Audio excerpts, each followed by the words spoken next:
I've been in a Presbyterian church since I was 12. Well, I became a Christian by the preaching of the Word. At Shenandoah Presbyterian Church, Dr. Iverson, who was this big, scrappy guy, big guy, had a big pulpit, and he'd stand like this and he'd preach. And he always gave a gospel message at the end of the service to ask people to come forward and they want to know the Lord.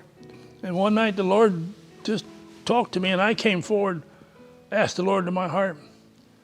And Dr. Iverson afterwards brought me into his office, one-to-one, and he went through it all again to make sure I understood. And then you know what he did? He gave me a little printed copy of St. John's. He said, I want you to read St. John's 25 times and then come back and talk with me. I didn't do that, but I read it several times. Now, my wife, she was a member of the church and was a member of the youth group, and she and I knew one another, and we finally sort of got together. She and I got together quite well because we thought the same way. All those years, 57 years of marriage, we never had an argument. We had a discussion on occasion, and sometimes my wife would want to talk to me. She'd say, honey, sit down, I want to talk to you. So I sit down and listen to her, and she had some thought that she didn't think quite the way I did about something. But you know what she said at the end? She said, I know you know what I think about, she said, but I want you to be happy, so we'll do it your way. And my wife would do it my way, but I'd turn around and do it her way because I wanted to make her happy. We moved within 10 minutes walk from the church in 1970, but we continued to drive to our old church, and it was 15 miles round trip. And we did it twice a day on Sunday and during the week. So we decided we were close enough to Kendall, we should come. Well, we came, and before the pastor said, why don't you get in a Bible study group?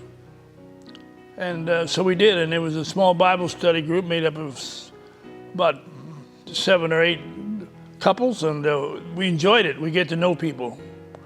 And that Bible study group is still around. There's only 3 of us left, but it's how we got to know one another. We had, as I said, we had great fellowship. And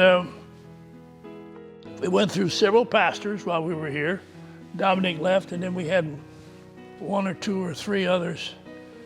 And when Kent came, he was assistant, and then finally he became senior pastor. And so Kent was pretty much my pastor for most of the time, and I enjoyed it all the time. He was always very personal to me. Even today, he still calls me on Saturday night to see how I'm doing, and which I think is that's a blessing to have the pastor think about you when he's got so many other things to think about.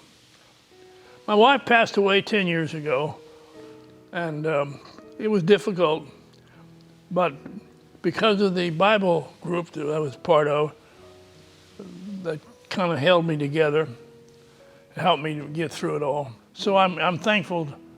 And as I look up here and I see the cross in this church, I well remember when I first came in.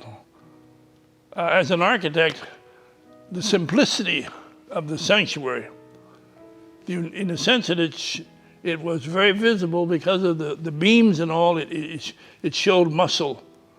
But right in the front was the cross. I well remember that. So the Lord has blessed me. My name is Victor E. DeKonschin. My wife was Marie S. DeKonschin, and my daughter is Lydia DeKonschin. And we all came to Kendall Church in 1982.